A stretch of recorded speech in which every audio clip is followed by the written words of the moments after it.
I would encourage you, instead of listening for a communication of an idea or a picture or words, that you be somewhat attentive for what you would recognize as a feeling of communion and love that doesn't seem to be supported by an idea or a thought. But also, I encourage you to embrace the same option that she embraced, and that is to have your own projects and not pine away at the loss.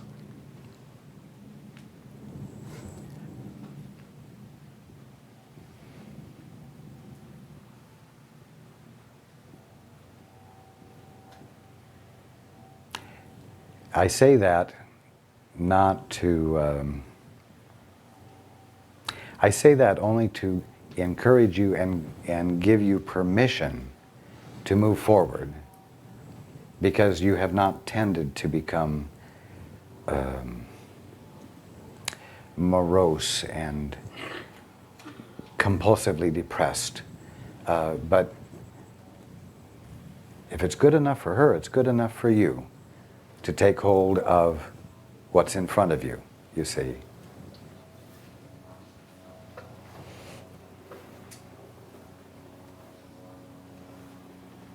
That's the end of the answer. Does it seem like what is in front of me is what I am to embrace, or at least a pattern, a valley to walk through? At least what? A valley to walk through and not pitch a tent?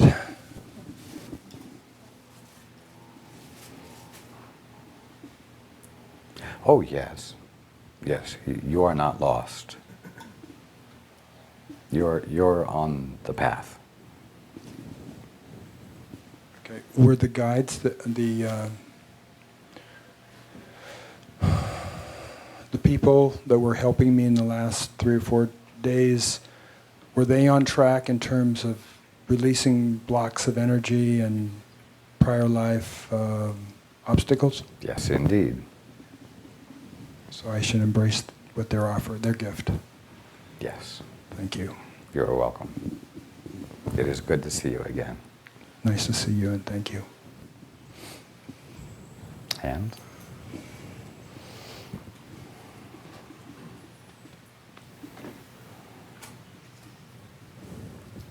In the black hair, black and white.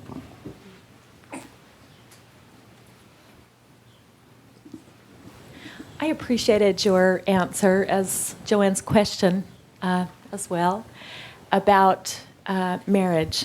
And I think a lot of us have been through separations, divorces, and relationship problems. I myself have been through quite a few. I've learned a lot, and I am right now in a relationship that I'm separated from my husband right now. The last couple of months, I have been going through my own spiritual, emotional, intellectual remodeling job, and I've learned a lot. And my husband is now at a point where he too is, I believe he's ready to learn. I think a lot of it revolves around control, expectations of each other, of ourselves, and how all this works. And I just, the answer you gave to Joanne's question was just amazing to me. And I'm just wondering, at what point do you know, and I know this isn't all up to, there are two people involved, but at what point do you yourself, and particularly in my situation, when do we know it's the time to let go, that we are finished learning from each other, or whether we just keep learning, or what? When do you know?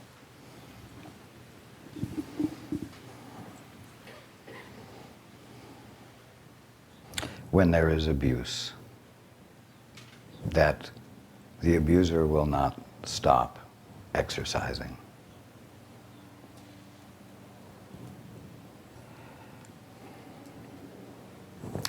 Joanne's husband doesn't talk much. Jim doesn't walk much. Are either of them worthy of abandoning? Because Jim's wife can't be stimulated by going out and dancing with him. You see?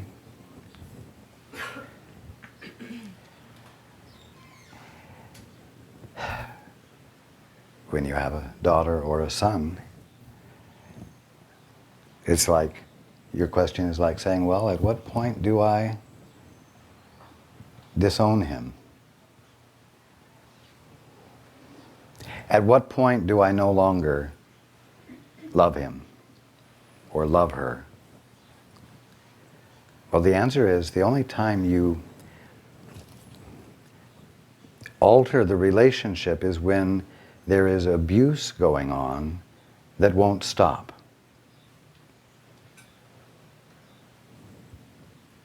If the parent is abusive and the parent won't stop being abusive, the child must separate. If the child is abusive and won't stop being abusive, the parents must say stop and create a distance that disallows the abuse, you see. That's when you do it.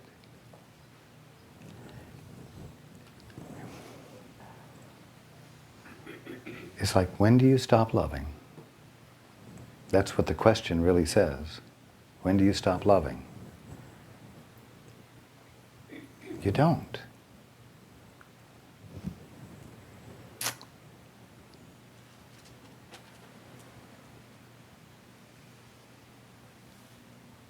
You see? Is my situation in particular considered abusive?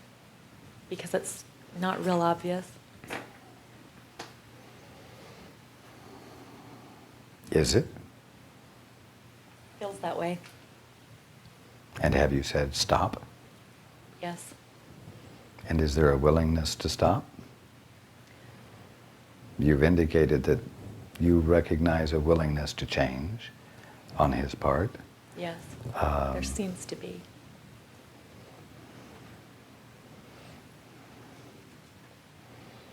You see, without abandoning your integrity, do everything you can to allow healing in the relationship.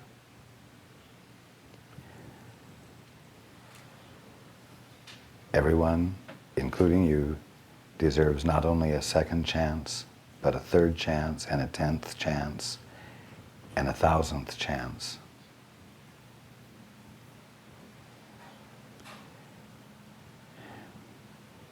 Now, you might not give him the chance that will make the difference. It might be someone else who's giving him the opportunity. Makes the difference. It's not your responsibility to heal him. It's not your responsibility to be the one and only one who is the answer for him.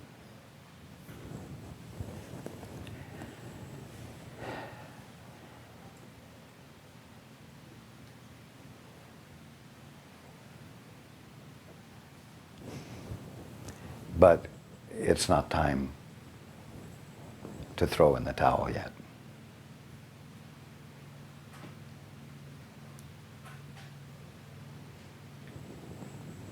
Just don't abandon your integrity while you keep the towel in your hand. That's the key. And that you are responsible for, and he has nothing to do with. And if you abandon your integrity, you cannot turn around and say, look at what you made me do.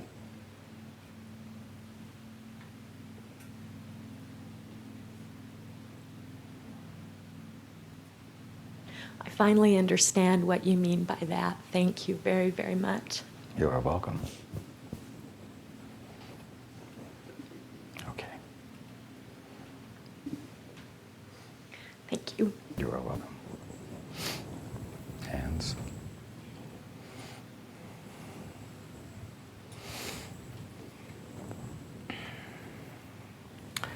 The gentleman in the back? Yes.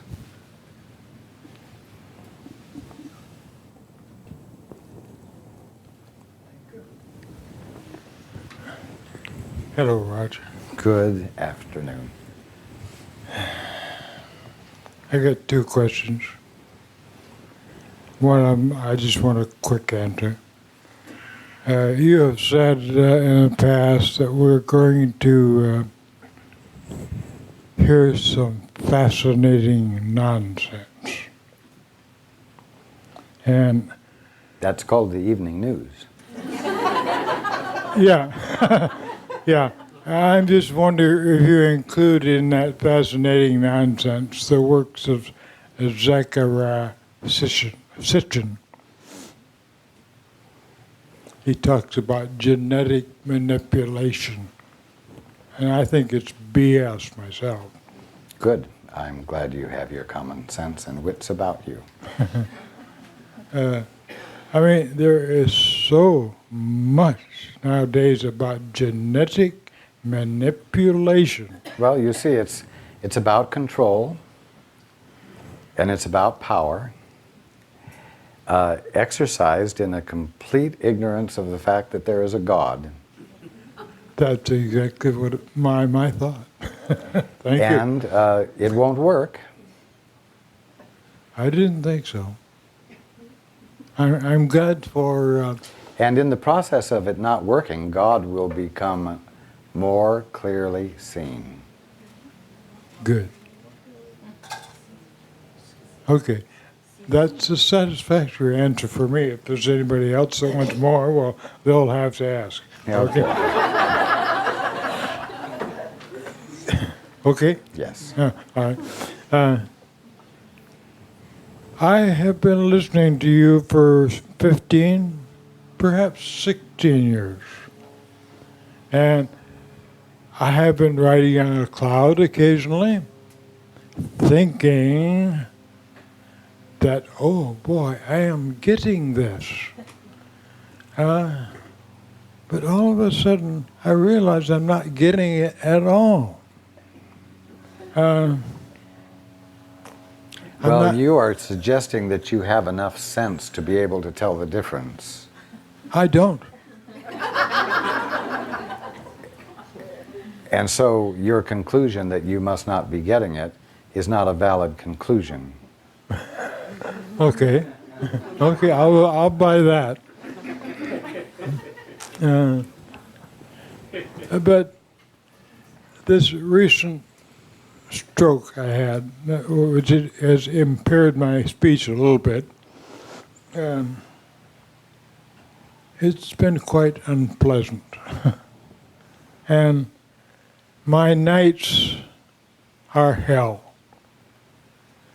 I would just as soon die during the night. I hurt so much. I ache all over, my legs jump. But the minute the daylight comes, I can sleep like a baby. And it's been that way all my life. And I don't know what to do about it.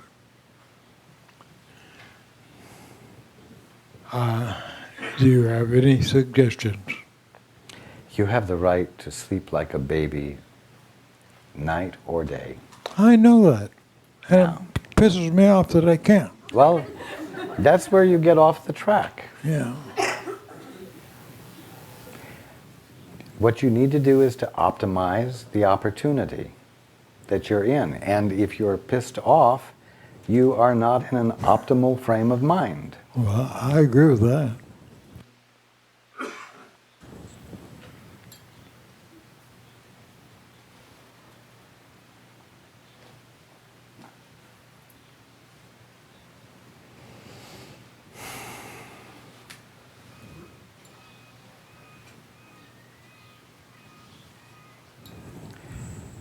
Let go of the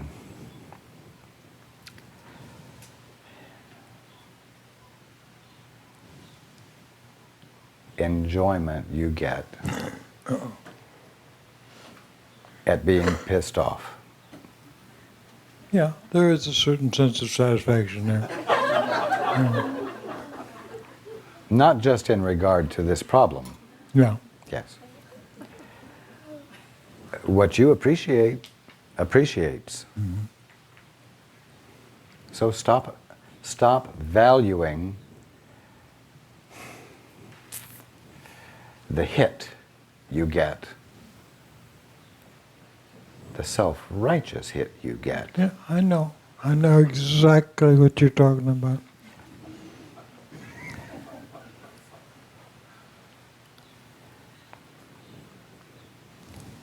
So either enjoy being pissed off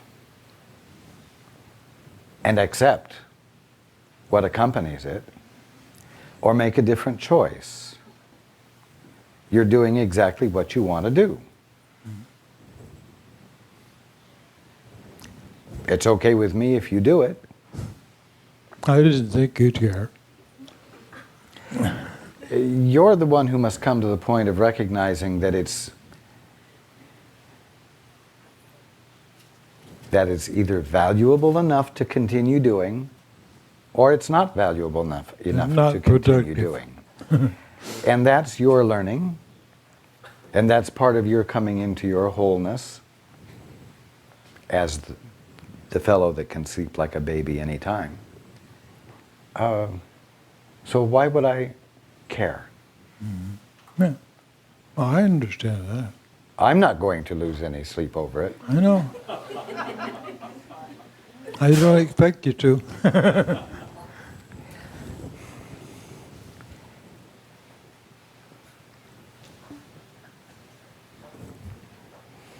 Enough said, huh? You've got the picture? Yeah, enough said. Thank you. You're welcome. We cannot inflict your good on you, but we stand ready to support your decision. Now you can inspire me. And you have. Yes, Thank you. you're welcome.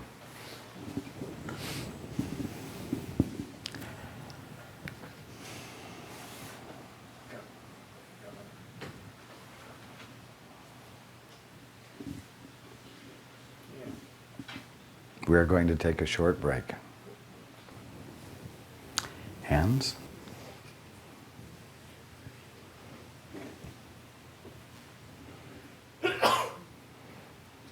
Okay, the gentleman right here. Raise your hand so he knows where to bring it. Hello, Raj. Good afternoon. 3 weeks ago, the third blow to my head that I've had over identically the same place in between my eyes. The next day, diagnosed with hepatitis C. Can you tell me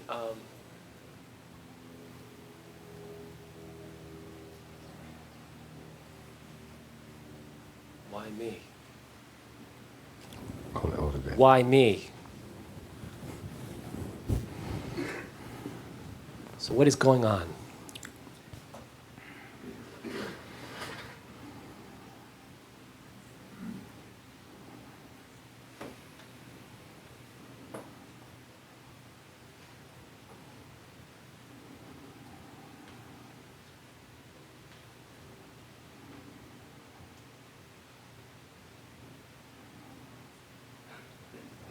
Well, the fact is that there is no good reason.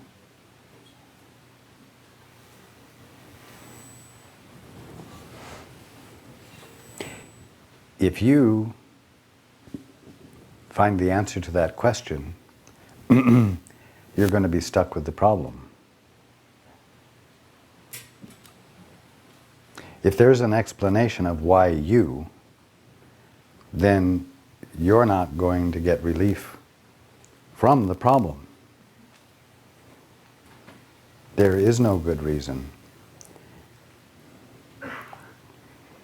Because there is no good reason, because there is no justification for it, it can leave you as quickly as it came. Do you see what I'm saying? What you're interested in is healing, not why you have the problem. Oh, but you say, if I know why I have the problem, then I can avoid having the problem again. I follow.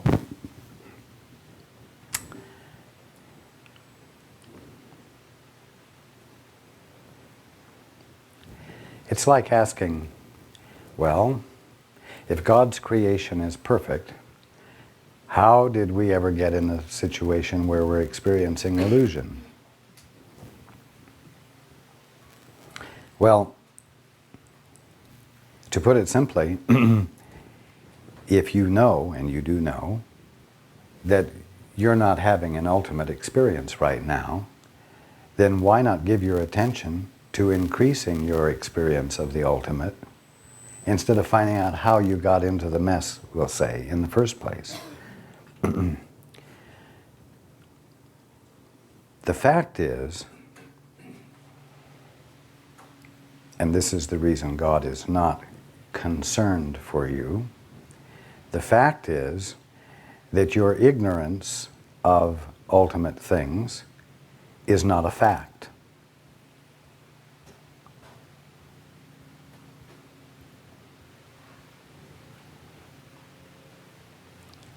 Nothing established it. It isn't established. It therefore isn't set in concrete, and therefore you don't have to understand the illusion or how you came to be deluded.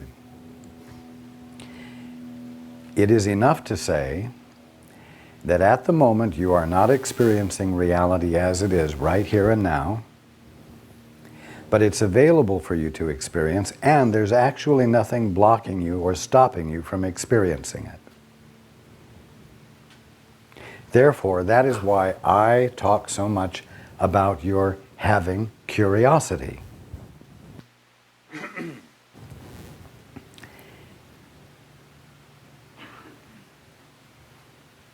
You aren't experiencing reality, generally speaking or universally speaking, and you aren't experiencing reality as far as your body is concerned because you are rejecting the experience of it. We don't even really need to ask, why are you blocking it? All you have to do is bring curiosity into play to see what's really there. So don't waste your time with the question, why me?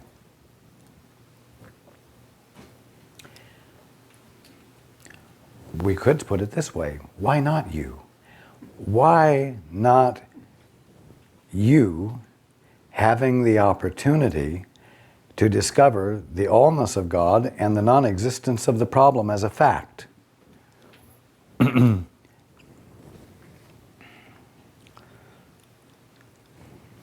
If we say, well, you have the problem because some way you were resisting truth, now you're guilty of something. Well, now we have to handle the guilt. The problem and the guilt for having the problem.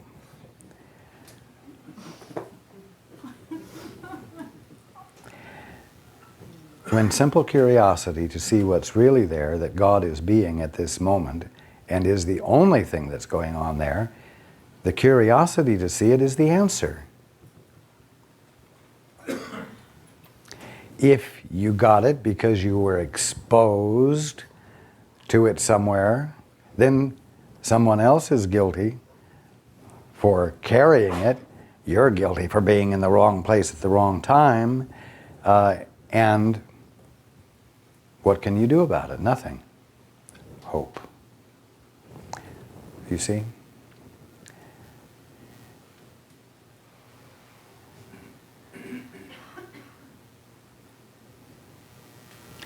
Be curious to see what it is the Father's good pleasure to give you, with an expectation of being able to see it, because it's the Father's will for you to be conscious of what He's being right there all the time. So the gift is in your lap for you to be curious, to unwrap, you might say, and embrace.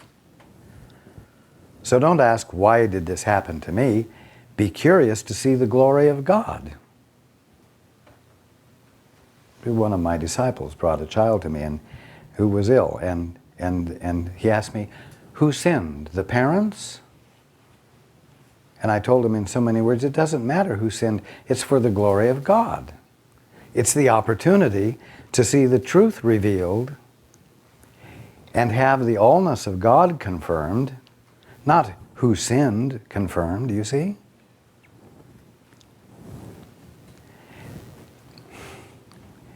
You want not the answer to how you got the problem, but you want the answer that discloses that the problem is non-existent, not real, and therefore causeless. You see? I want all of you to understand that healing is always available, and you need to be open to it. You need to be inviting healing all the time.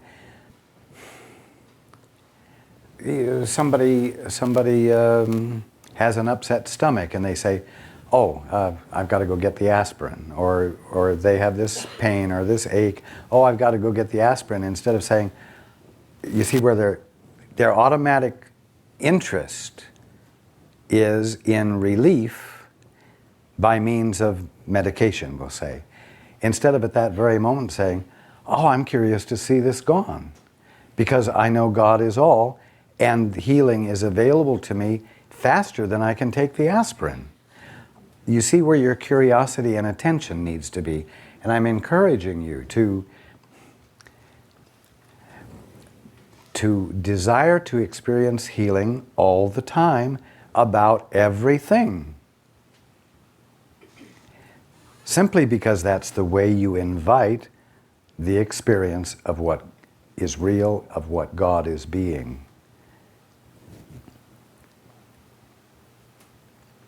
You don't do this enough. You're into your mindsets and your habits.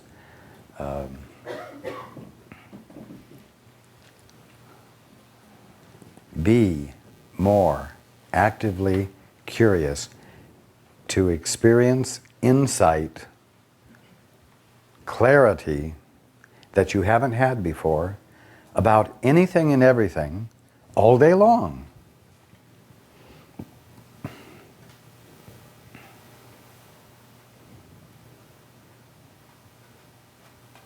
In Ireland, I told the people, don't ask who built the walls.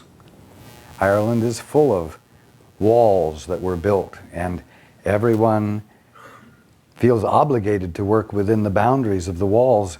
And I said, don't ask who built the walls. It's a sidetrack. Don't find someone to lay the blame on. Stop honoring the walls. Stop believing that you have to honor the fact that they're there. You see?